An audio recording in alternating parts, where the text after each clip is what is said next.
Hi hello everyone, నేను మీ జాన్వీరా. ఈరోజు మరో కొత్త వీడియోతో మీ ముందుకు వచ్చాను. స్వాతంత్రం అంటే సుభాష్ చంద్రబోస్, భగత్ సింగ్, సర్దార్ వల్లభాయ్ పటేల్, గాంధీ, నెహ్రూ అని 10 పేర్లు కూడా సరిగ్గా గుర్తుండవు ఈ తరానికి. దేశానికి స్వేచ్ఛ తప్ప తమకంటూ ఏది కోరుకొని గుర్తింపులని ఎంతో మంది స్వాతంత్ర సమరయోధులు ఉన్నారు. అందులో ఒకరే నీరా ఆర్య. నేతాజీ ఆజాద్ హిందీ ఫౌజ్ లో గూఢచారిగా నీరా ఆర్యని అపాయింట్ చేశారు. తన భర్త బ్రిటిష్ వారి గూఢచారి అని తెలియక వివాహం ఆడింది.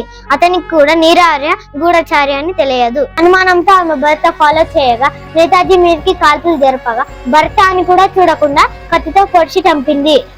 అండమాన్ జైల్లో నీరా ఆర్యను ఉంచి నేతాజీ ఎక్కడ అని అడగ్గా నా గుండెల్లో ఉన్నాడని సమాధానం ఇచ్చింది. బ్రిటిష్ అధికారి గుండెని చీల్చి నేతాజీని బయటకు తీస్తా అంటూ రొమ్ము మీద కొయ్యబోతే నవ్వుతూ ఎదురు నిలిచిన వీర మహిళ నీరా ఆర్య.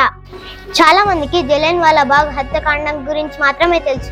దానికి కారణమైన మైకేల్ ఓర్డేయర్ ని 21 సంవత్సరాలు వేచి ఉండి లండన్ కే వెళ్లి వాళ్ళ సొంత గడ్డ మీదనే హత్య చేసి ప్రతీకారం తీర్చుకున్న వీరుడు మన ఉధమ్ సింగ్.